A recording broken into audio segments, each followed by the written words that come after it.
what kind of level of what kind of skills you are going to need? I mean, are these going to be like high skills, still medium, or like so-called black work employees?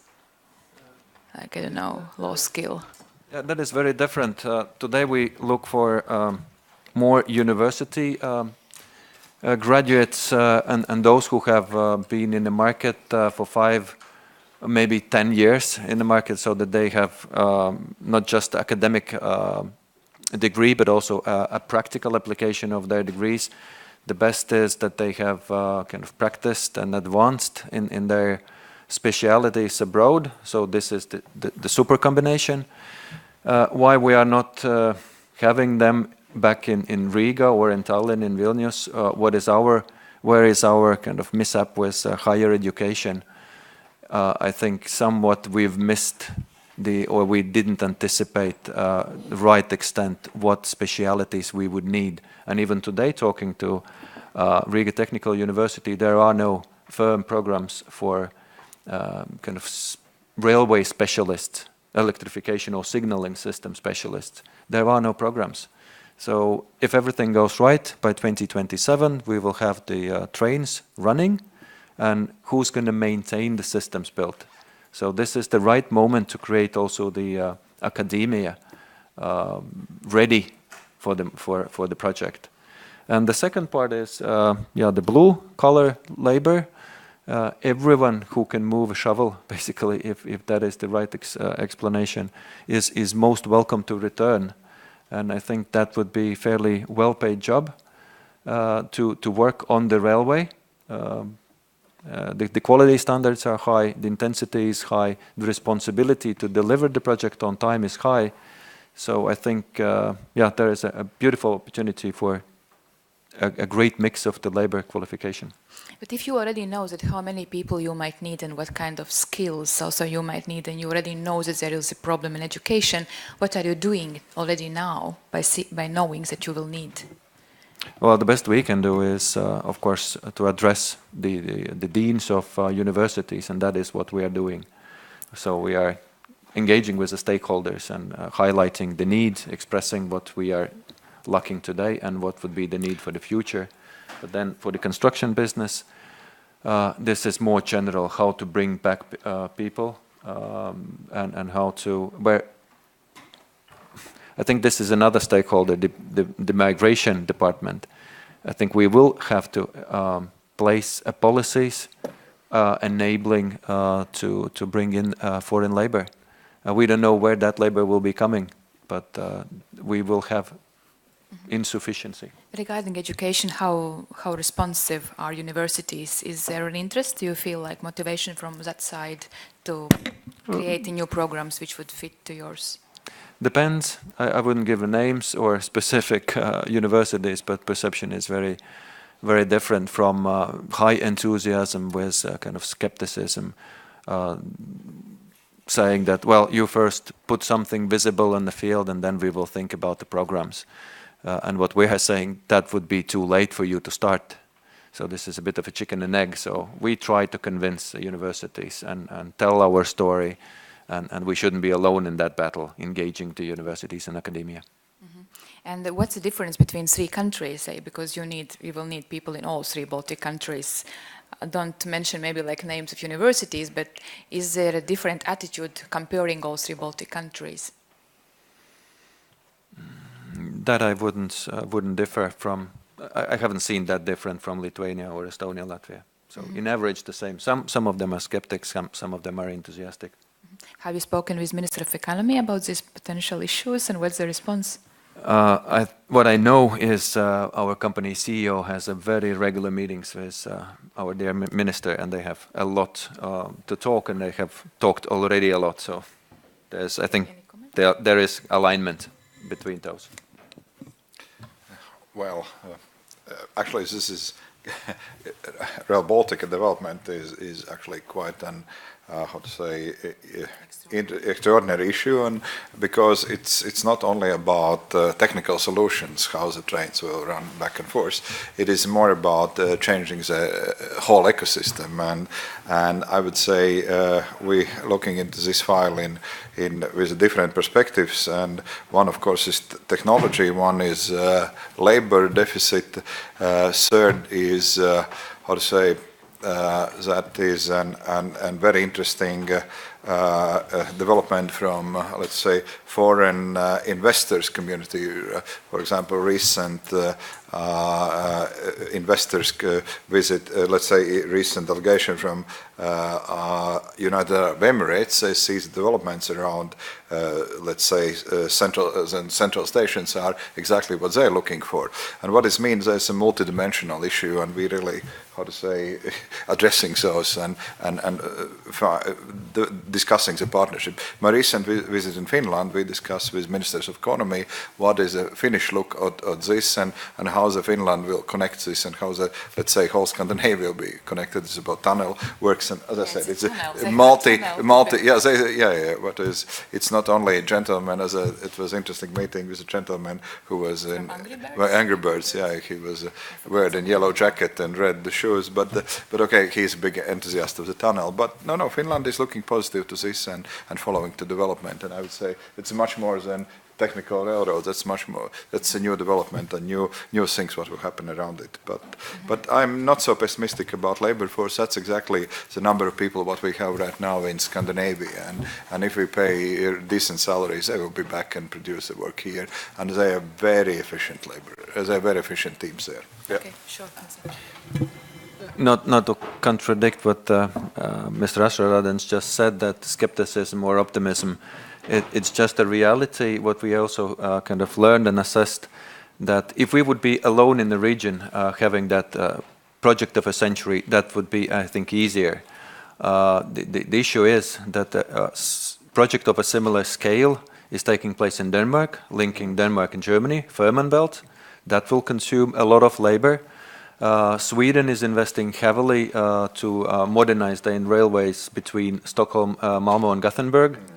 So there is a lot of intensive labor, and then Finland, not to leave Finland alone.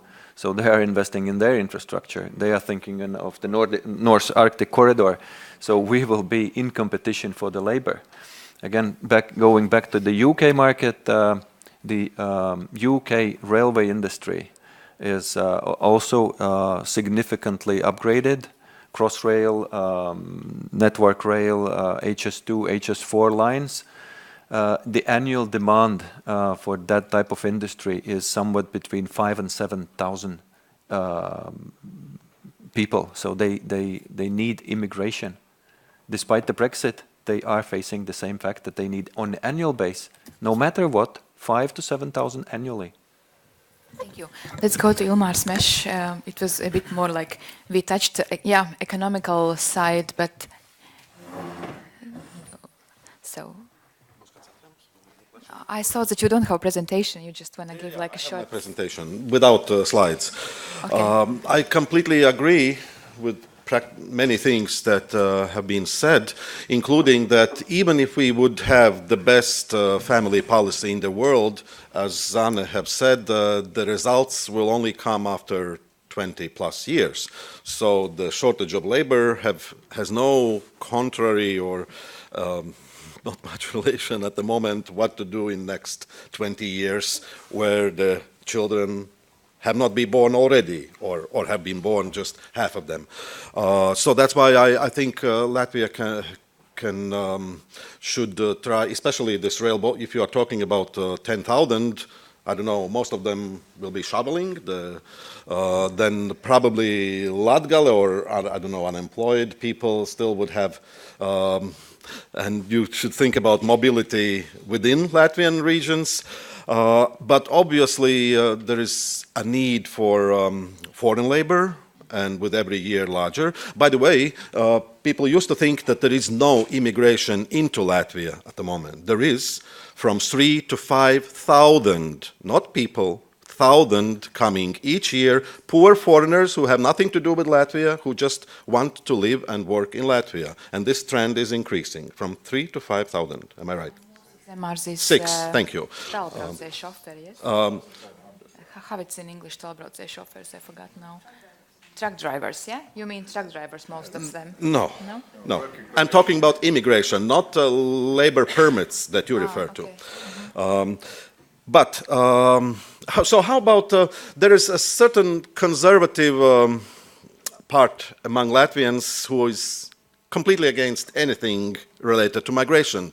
But how about in the best example from Ulmanis pre-war republic who have imported yearly basis about 10 to 15,000 of agricultural workers. So how about another 5,000 to start from the minimum from Belarus who would help the Rail Baltic, or who would help those agricultors who would be going to work in Rail Baltic for better salaries, and then those will be becoming empty. Because 1 million of Ukrainians are busy working in Poland who have these seasonal working agreements. So maybe something similar could be done between Latvian and Belarusian governments. I hope they will be able to agree on this seasonal work, which will be very beneficial for both.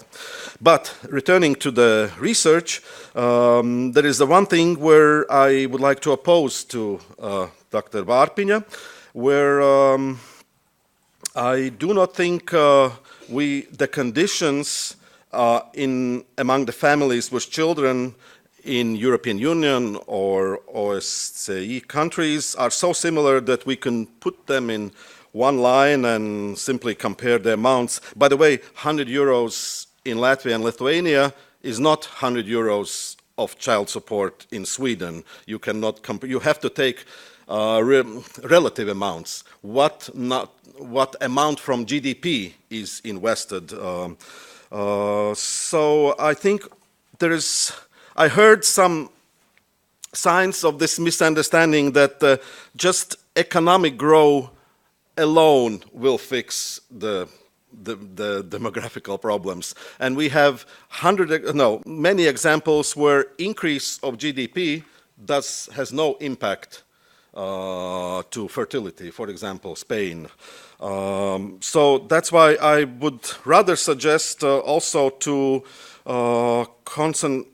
what I would add in this research is the relative amount of the not only one child support for third, family support to third child, which are just about 15 to 20% of the all number of families, but rather to use support for second child, and then the differences might be visible.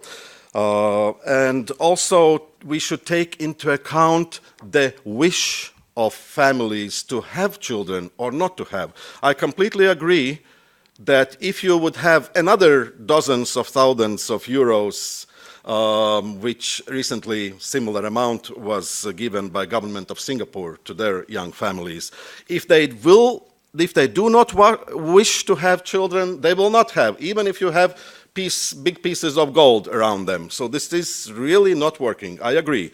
So that's why we need to take into account how much the society would like to have the children. And there are differences in European Union. And I think Estonia in particularly can have good example. And let me just focus for one paragraph.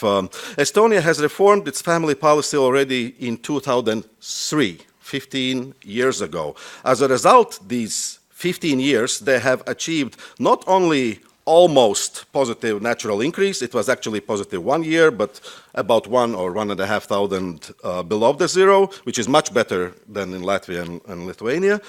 But they also have achieved much smaller emigration of youth, which we observed in the...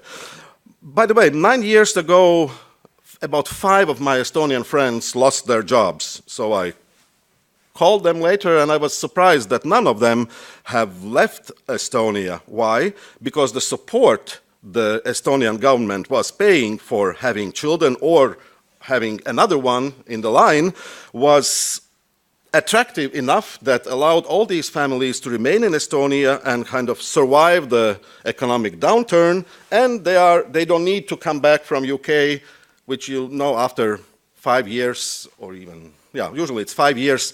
If a family with children lives somewhere else, it becomes very difficult to return. So they have not left. And just to give an idea, what we are talking about, the mother salaries are about exactly 100% of previous salaries in extent of 19 months.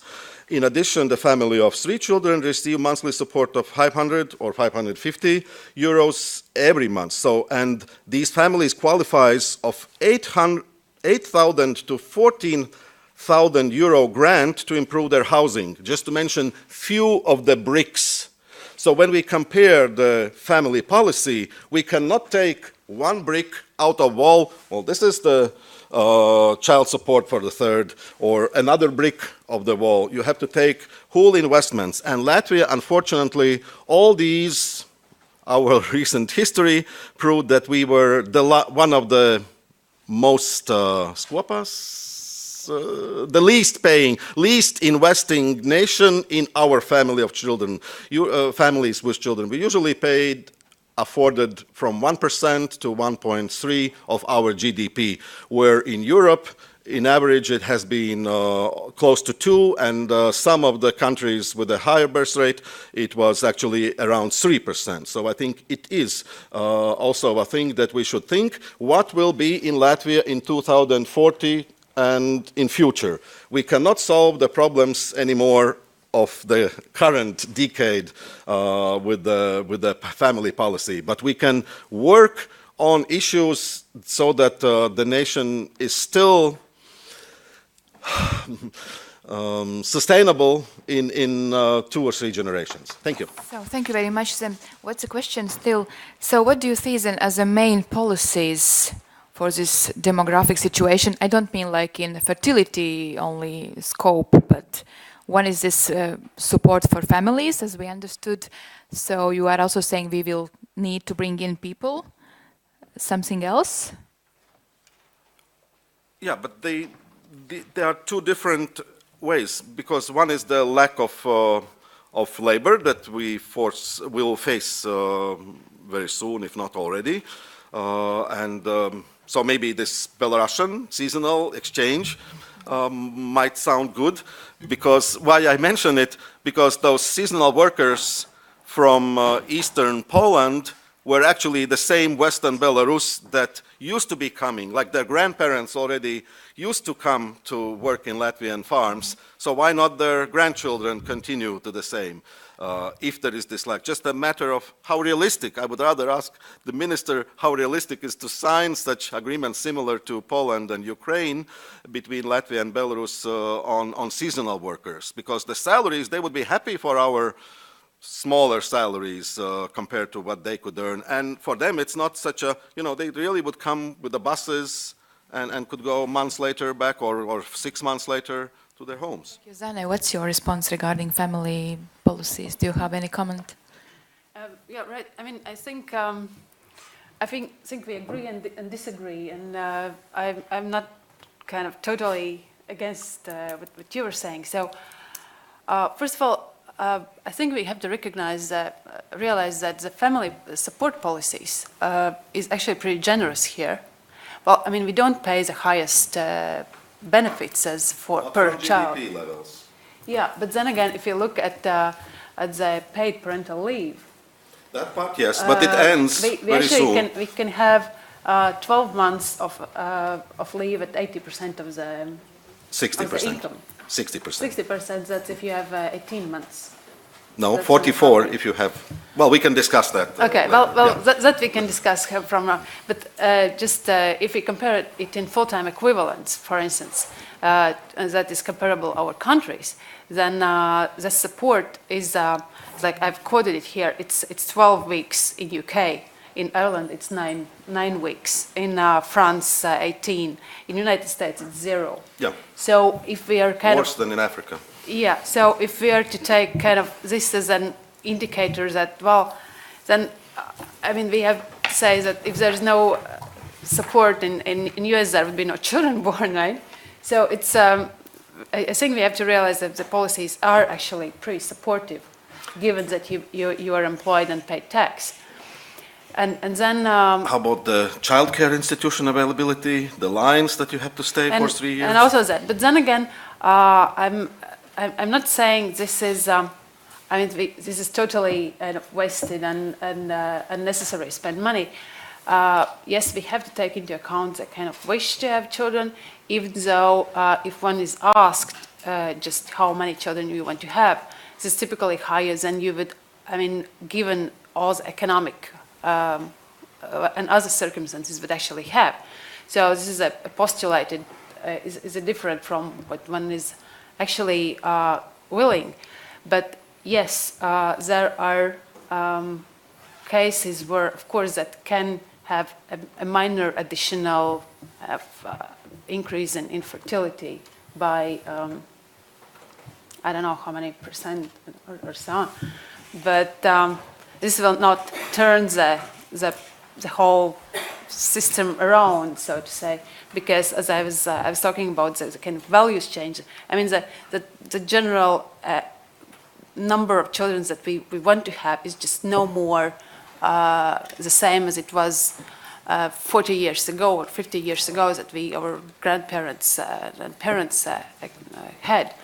So this is a different situation as such. And on top of that, Latvia is a country that historically has had very low birth rates compared to, like at that time, Russia, and we have always relied on immigration as to add to our population. I just want to add one little quote from the research. Actually, it's not yours, but IMF. IMF emphasizes that countries should avoid untargeted and costly child allowances that do not reach the right target group, but instead invite fertility in certain marginal social groups. The problem, I have heard this from Latvian politicians arguing against. And what I want to say as a contrary, Estonian social policy reform actually created the contrary. The percentage of mothers with higher education of the newborn children tripled, and now it forms the leading group of the all newly born children mothers. Unfortunately, in Latvia, this measurement is not introduced yet into the statistics, but I think it's very important lesson to learn from Estonia that mothers with education, with a higher education, is now the leading group among the all newborn babies. That's So I want to follow. Yeah, but that's why Estonia knows there is this discussions that women in fertility age should think about giving birth and not so much about career. It's a recent trend. Is it the case in Estonia? Yeah, it's Estonia because I'm living partly now in Tallinn and yes, I'm also half migrant now. And this is a new trend now because there is a conservative movement more and there is discussion about women's role in society. There is a new dad's organization created, but it's a bit aside. So questions to you. Those can be combined, I think. I don't see the contrary of having, we are not talking about female, I mean the mother sitting in the kitchen with the three children. But I think the main thing what might be in this case the is president of Estonia has 4 children, and that's the former president. Current president has 4 children. That's our example of the combining family. Yeah, but I think it will not work out because, like as Zana said, it's not only about child support, but it's also about trust to government. It's the same, I assume, for employers. When you ask people to come back, what we've heard from research, which shows people salary is important, but it's also important what kind of healthcare you will be able to provide, stability, and all these things that comes around. So it's not so simple. Questions from the audience. So finally, you also have a word. I assume we have a microphone. Yes, let's start with gentlemen there, then there. Yeah. If you could please also introduce yourself shortly, like just name and maybe your interest sphere. Carl Serbos, NCH Advisors. Thank you, excellent presentations. I also want to be optimistic. 2 very practical questions, probably more for Mr. Asharadens. First of all, construction industry already has a lot of guest workers from Ukraine, but supposedly they have to come through Poland. So why can, because it's much easier to get worker visas in Poland, and then they're reformulated to Latvia. So what are we doing to simplify that? Second, we have a small bright spot of immigrants, temporary foreign students coming to Latvia, which is growing. What are we doing practically to try to keep them longer, integrate them into the workforce? Of course, a lot of them already learn some Latvian, some very good Latvian language. So perfect, you know, we don't have to go out and find somebody. They're here. Thank you. Well, may I ask you once more question regarding construction workers?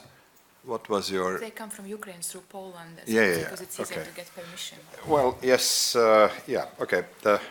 Thank you for the questions. Well, again, as I said, is Latvia have a very conservative. Latvia have very conservative policies regarding immigration. That's in general. Second is I'm happy as Latvia start a little bit open the doors for how to say let's go for high-skilled employees, and now it's much easier to employ a person from abroad. Regarding Ukrainian how to say employees, already Latvian companies mainly those are transportation companies are opening their offices in Poland, and like if you see those Ecolines or the bus you will see mostly our drivers are Ukrainians, and companies start using them. Regarding how to say regarding engineers or high-level skilled persons, there is no problem. They could be hired, and that's a question about how to say employers. Regarding low qualification policy, not allowed to do so. Well, again, this is always a complicated question, and I would like to refer to Mr. Mesh. Well, it is situation from let's say First Republic to the Second Republic has significantly changed regarding agricultural seasonal workers. There is the character of work is completely different. I don't know what they do with the drones or big super tractors or what we see in agriculture. There's actually very little demand for that.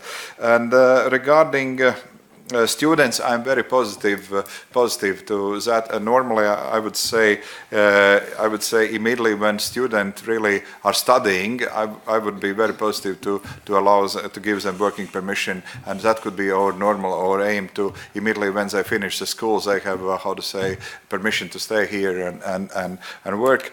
Well, I'm not happy about recent debate about how to say we need those people or don't need those. As a kebab discussion. I hope we will pass it and overpass it, and we will find a positive solution for that. From my side, what was done is, for example, startup visa, which is very easy get. That is for everyone from third country. If you want to join a startup team, you can have it, and we do a lot of work with the embassies to allow for those people to come and join crews, and that works. Yeah. But for others, again, this will be a political debate, but a positive. Students positive, low-skilled labor difficult. But as I understand the problem, why there is opposition in certain political parties in our parliament, like name National Party, for example, against low-skilled workers, is that if there is a concern, if we will bring in these low-skilled workers, our employers will not be motivated to increase productivity because, again, there will be cheap labor. So far, Latvians were the cheap labor, but now Latvians who are ready to work for the small money have left. So there is this shortage now, and there is this dilemma. If we will let in cheap labor, are gonna employers improve productivity? And this is kind of this debate which we heard while doing our research on this topic. And as I understand at that time also, Ministry of Economy as a policy was that we should still motivate our employees to raise more productivity than to focus more on cheap labor. So, and you have these discussions in government as well for this classification of works. Well, what is the first, of course, we really have to have productive economy, and I show you as a picture of different branches, and we really have to look in the files why they are so non-productive and what should be improved there. But let's say as example of Rail Baltica, many others I don't know, the dynamic development of global business services. Right now we aiming on 10,000 extra jobs here, yeah, and that works. We see that we right now signed the program with Riga City, Banking Union and others. That's company by company interested to open offices here. Let's say we really simply need labor, yeah, and we sooner or later we will have to find a solution like Polish or others. And that's interesting thing is like I had a conversation with chairman of Georgian parliament, and as I say, they would be very positive to cooperate, for example, with Latvia, to find solutions how the people to get there, to have education, have temporary working permissions, and so on and so on. That's another country signaling for that. I think it's time to change in policy, but I think that's for next election period. So we have a next question here. Thank you. My name is Alexander. I'm an owner of a small company here, and I'm one of the strange guys who immigrated to Latvia a few years ago. So my question probably to Mr. Asheradens, sorry for that, and thank you for optimism, for your positive perspective on the situation in Latvia in terms of demographics. You actually partially answered my question already, but still let me ask you. You gave us this idea about people who tend to move from countries with lower minimum wage to country with a higher minimum wage. And I'm sure you know that around Latvia there are a number of countries with lower minimum wage, and people from those countries are willing to relocate to Latvia, and in many cases they have much higher qualifications than local equivalent, let's put it in this way. So don't you think that it could be kind of low-hanging fruits as an easy way to solve demographic problems, just to open the doors for those who want to relocate to Latvia? Unfortunately, in many cases, they are not part of European Union countries. So it's like Belarus, like Ukraine, like Russia, like Georgia, like many other countries. But again, those people are typically lower paid with higher qualification. So the only difference is color of passport. So let me put the question in this way. Do you have it an agenda, in your agenda as a government? Do you think about that? Do you think that there is a good chances to solve it in the nearest future, or it's not a part of nearest agenda? Thank you.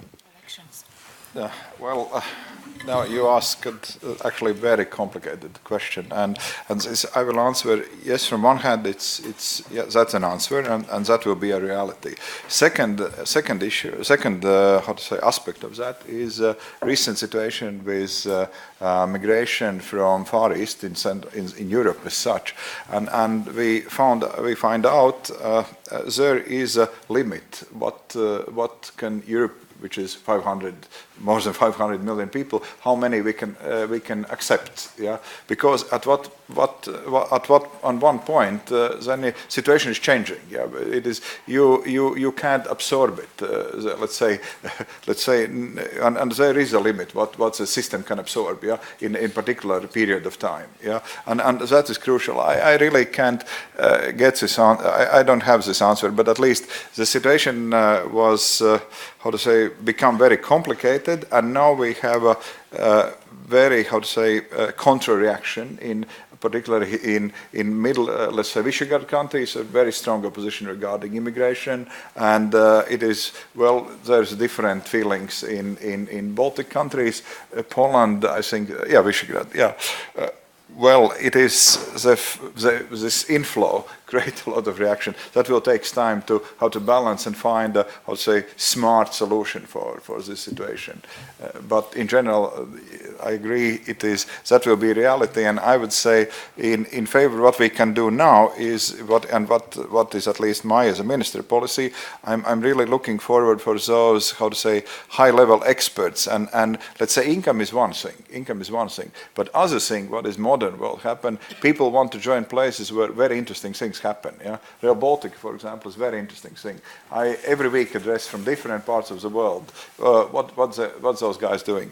Then, for example, Estonia, it is, I have to admit, they are extremely good. They are world-class government. Yeah, and they are digitalization of the government as such. They are far ahead of us. Yeah, and many countries ask, oh well, what is in Estonia going? And in Estonia, a lot of people want to join what they're doing because it's a world-class process. Yeah, and that's a Latvian issue. Yeah, if we will have world-class processes, yeah, then the people would like to come from different countries to do world-class things. Yeah, that is maybe a new trend, and that's why I'm speaking about ecosystems. Yeah, for example, Valmiera I mentioned. That's a city which company invest right now. They have a glass fiber production, and they invested more than 100 million euro in Atlanta. And by the way, Latvians started this project in the United States, and actually today Latvia creating more than 2,500 jobs in the United States. Yeah, but that's a new. But I would say, but this created very interesting situation in the city. Yeah,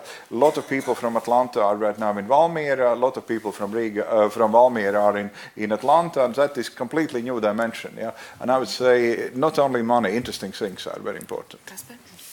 Just to clarify or emphasize to be understood correctly, I'm not referring to the opening up and having a migration with a very low skill labor for the Rail Baltica sake. I am really looking forward to have a liberation for the immigrants, positive immigrants with high skills, and those up to 10,000 people I'm referring to is high skilled labor. So to give you an example, as one, a earth moving machine, excavator or the grader. So there was no brainer basically. Any one of us giving a steering wheel and the pedals, we could do the work. Today it's a different story. So the machine itself costs almost 500,000. It's GPS position, so it's laser scanned. It's so automated that you better get one who understands and has a responsibility. So those truck drivers are very well paid, but I'm referring to those. We won't have sufficient number of those grader drivers, excavators, crane lifters, bridge construction engineers, tunnel engineers, earth moving engineers, geotextile laying engineers, you name it. So that is what I'm referring to, labor insufficiency, high skill labor. So for that reason, I would be happy to have Georgian, Ukrainian, Belarusian, Polish, no matter who is, the main is German, Polish, but the problem is that in Poland they are gone. They are working already in UK. Thank you. So next question. Thank you for the debate. My name is Indar Sashchuk. I'm from Nasdaq Baltic. I'd like to go back to this question of generosity of our support systems to young parents, and to Ilmar Smesh first, whether you really mean and insist that we don't have kind of good enough and generous enough system, and then also comment from Arvils Ašaradens, also given that you in previous positions have been related to the welfare ministry, do you think that from the government perspective it would be the right area to invest further? Because my take is, and thanks to Zane for the data, that first of all we see that there is very little correlation, if any, whether by investing more you actually would achieve the results.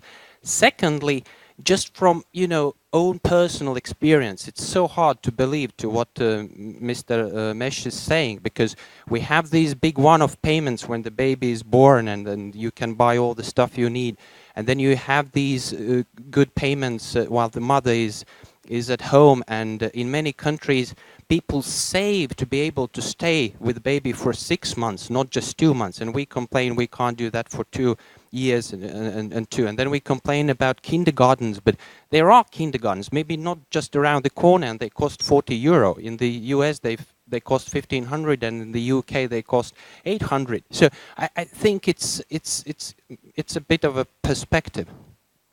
I think I will not let you answer because I think you kind of explained your point of view. Yeah, No, just, if we you can compare go. different bricks and how the brick in the wall correlates to something else, I think it's wrong assumption. But to complete with one sentence, no, Latvia has still one of the poorest support system because we invest only half of what European average countries invest. You mean from GDP, yeah? From GDP. That's what you're saying. Let's go to the next question and the last questions then. And the question is if we should give more. Well, I think we need an evidence, and I think I'm very much appreciated Dr. Svarpin research, and I think we have to look deeper into this, and I think there were mentioned already psychological factors, and I think the environment has changed, and we have to understand the factors of the, let's say, of women in fertility age to give a birth for children. That is much more complex story. If we, for example, one discussion is if we're giving how many weeks we're giving free?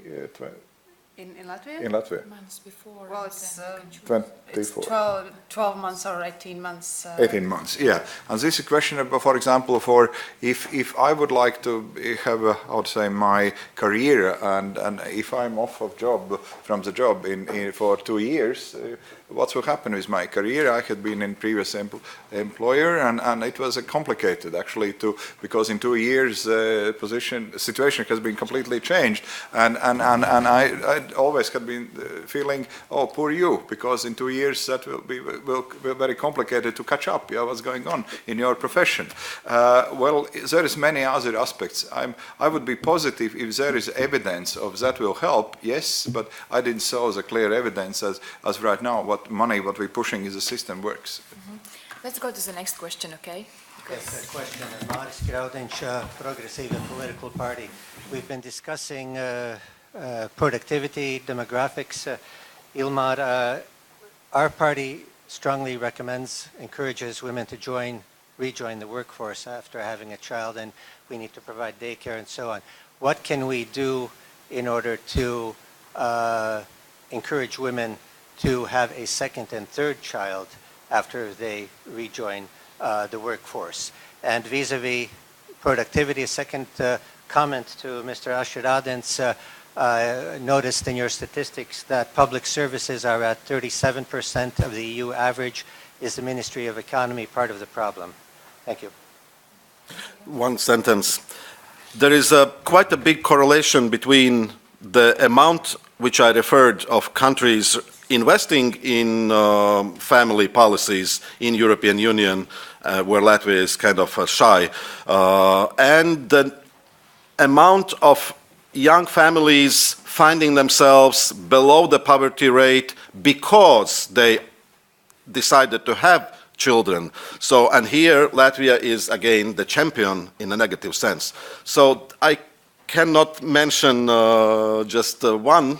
You need to build better family-friendly social system compared to, let's take just Estonian example. That would be ideal for Latvia. Thank you. I just have to say that. I mean, the family, the support benefits, I'm not saying this is not needed. This is an important income redistribution policy. So this is needed at a kind of social level, but it doesn't work for kind of increasing as motivation to increase the fertility. And then regarding what you said, the number, the families below a certain level of income, we don't know where the causality comes from. Is it that this was a poor family from, sorry to be ignorant, but from somewhere very far in the countryside, which already had 4 children or 10 children, and having another one, or so is this family just got another child, and then they are in this kind of poor family, or is it vice versa, that well they became poor because they had, this was a wealthy family to became poorer because they allowed the third child. Some years ago, more than a half of families with 3 and more children were below the poverty rate. I don't agree that those half are all socially bad example. In Estonia, we don't see increase of alcoholic addict children in these families. So why would Latvia be different? Because they are coming for alcohol to Latvia. No, it's a bad joke. They It's a bad have joke. not. So you and then Inga Bitte, and then we are finishing. Then we have coffee break, and you can still attack our speakers and ask your questions. Rasmus Gex, Center for Public Policy, Providus. So when talking about very long-term developments, one of the things that people are talking about is what is known as the silver economy. So this is the idea that as the population in the EU becomes older, the needs of older people and their economic trends basically become more important.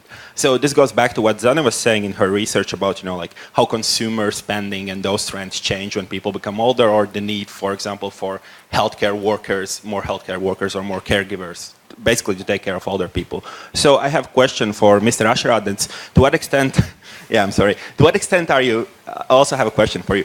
So to what extent is the Ministry of Economics taking this trend into account, especially when developing policy for long-term, in terms of, like estimations for labor market needs and things like that? And to Ms. Varping, the question is, how would you evaluate the capacity of Latvia, especially in terms of the current policies that we are pursuing, to sort of adapt to this demographic shift, especially in terms of, like the silver economy and the implication that that's going to have on Latvia? Thank you. Doctor, that was your report. Well, I think I didn't have really time and like speed it up more and more.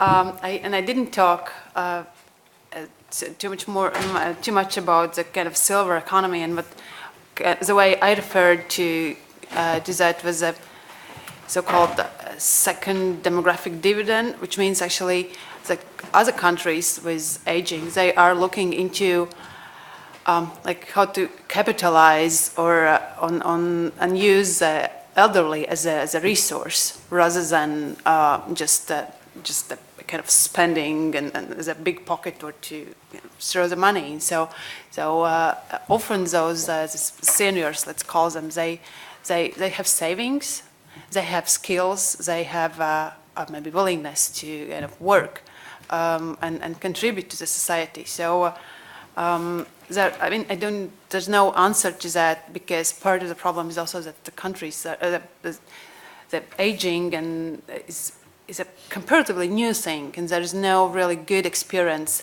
out there how to deal with that and how to actually do that.